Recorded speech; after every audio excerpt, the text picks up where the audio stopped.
was quiet, except for the rhythmic sound of Papa Nuku's pistol, grinding dried pepper in the wooden mortar. Chika sat on a low stool beside him, sorting through the day's earnings from her jewelry store.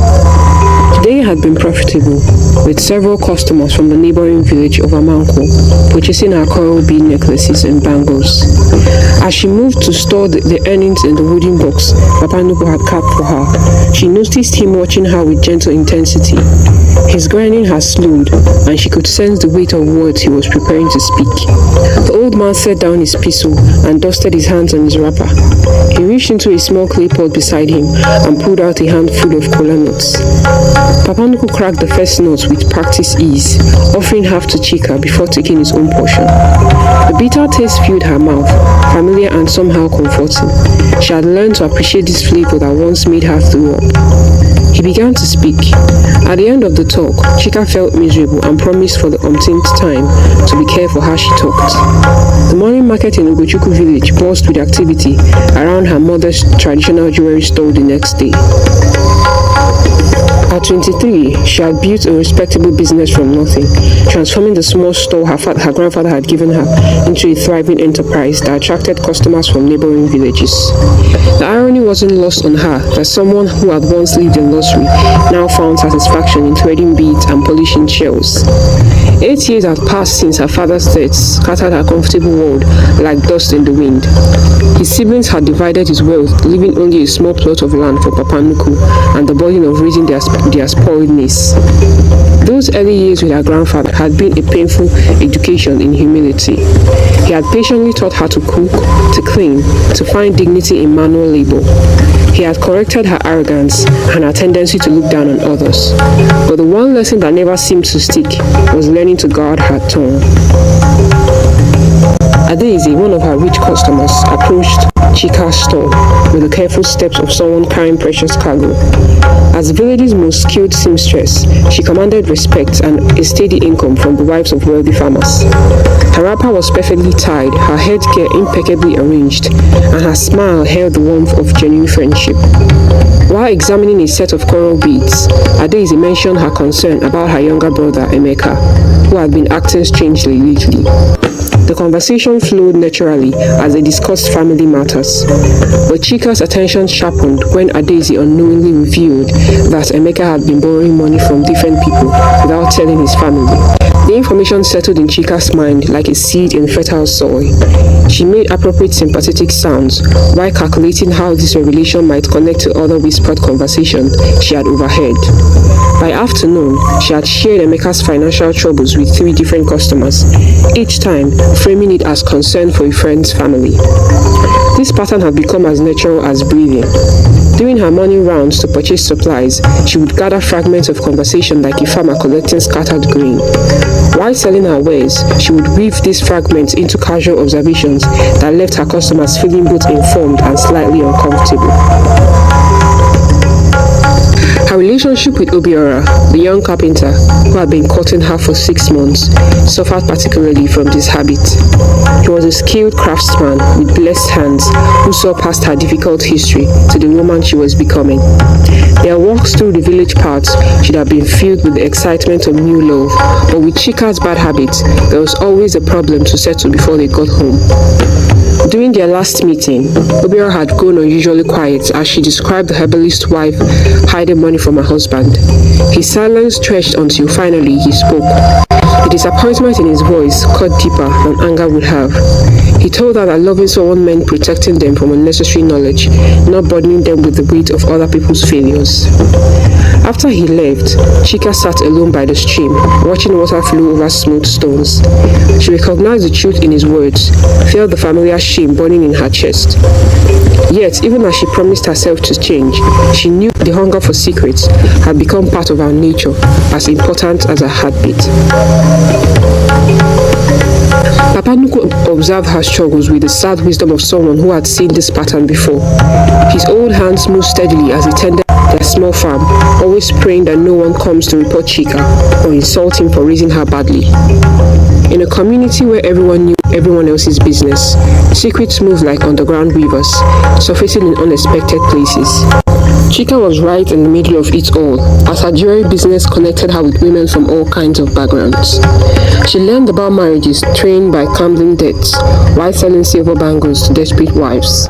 She discovered family feuds over land inheritance while crafting ceremonial beads for traditional ceremonies. Each transaction brought new information, and each piece of information demanded to be shared with someone who might find it useful or entertaining. The breaking point came during the harvest festival, when the entire village gathered to celebrate another successful season. Chika had dressed carefully in her finest wrapper, hoping to repair her relationship with Obiora and perhaps salvage the future they had tentatively begun to build together. But as the evening progressed, she found herself at the center of a group of women, each story leading to another revelation.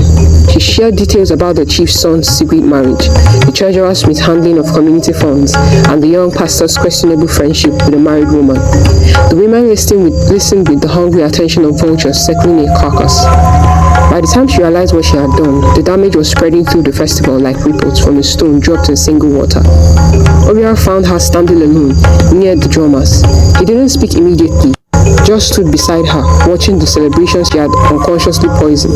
When he finally turned to leave, his words were soft but final. He told her that he couldn't build a future with someone who couldn't protect the present. The next morning brought consequences more severe than a broken courtship. 3 families had lodged formal complaints with the village council, demanding that Papa Nuku control his granddaughter or face community sanctions. As he prepared to face the council, Papa Nuku's movements carried the weight of accumulated exhaustion. His back was bent not just from age, but from the burden of repeatedly defending actions he couldn't explain or excuse. Chika watched him walk toward the council meeting, knowing that her actions had forced him to spend whatever remaining respect he had earned through a lifetime of service to the community. The isolation that followed was complete and devastating. Customers stopped visiting her store, friends avoided her compound. Even casual greetings became strange exchanges that left both parties uncomfortable. The village had collectively decided to starve her of the information she craved, creating a silence that pressed against her like a physical weight. After the isolation, Chika promised herself to mind her business, especially as no one even asked for anything or spoke to her anymore. For weeks, Chika struggled with the emptiness that came from being cut off from the flow of village gossip. She found herself restless and bored, her mind constantly seeking the stimulation that came from learning and sharing secrets. One evening, as she sat listlessly beside Papa Nuku, she confessed her struggle with the overwhelming boredom that had replaced her former excitement. Her grandfather looked at her with the patient understanding of someone who had watched this transformation many times before. He told her that empty spaces in the mind, like empty fields, needed to be filled with something worthwhile, or weeds would grow there instead. His prescription was simple: hard work. If she channeled her restless energy into perfecting her craft, she might find a different kind of fulfillment. Chika threw herself into her jewelry making with desperate intensity, creating pieces of unprecedented beauty and complexity. Her coral beads became miniature works of art. Her silver bangles gleamed with mirror-like perfection. Her hard work was soon recognized as the princess invited her to the palace so she could check out some of her jewelries.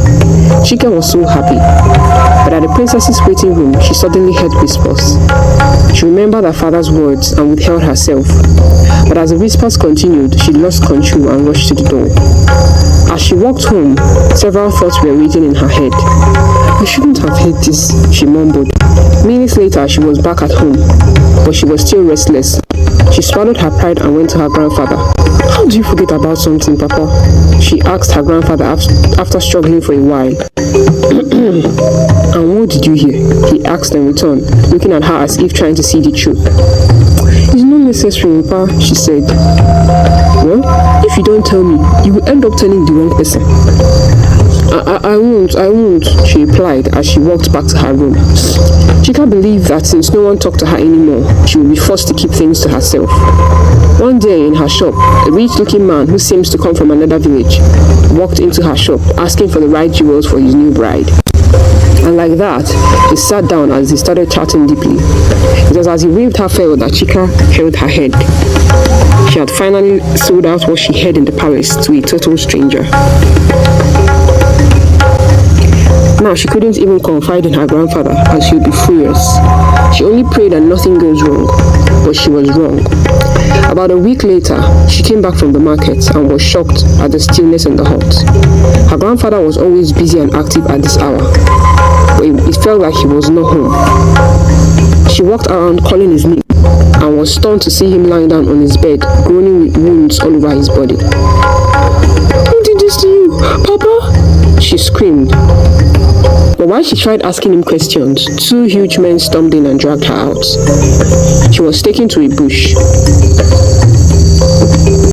Chika has heard of the princess's cruelty, but she has never seen or experienced it. In the bush, the princess revealed herself. It was then she realized that what she heard and told the rich young man had ended the upcoming marriage between the princess and the man. And it was said that the princess has had no suitable suitor until he came along. Now it's ended too. This made the princess furious. She made her hired men beat up Chika till she almost died. When she finally awakened, she was lying in an unfamiliar room filled with expensive furnishings and soft fabrics. Every movement sent waves of pain through her battered body, and she struggled to understand where she was or how she had survived.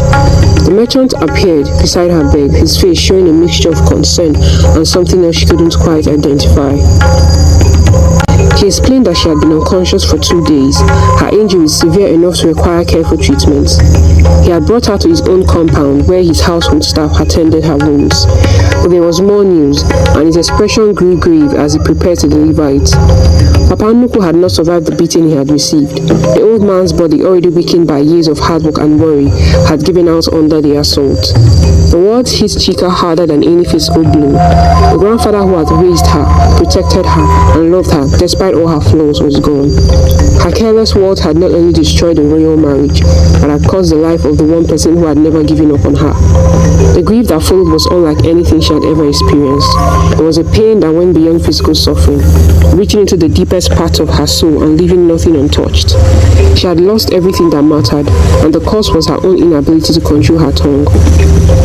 In the days that followed, as her body slowly healed, something fundamental changed in Chika's nature. The hunger for secrets that had driven her for so long simply vanished, replaced by a horror of the damage that words could inflict.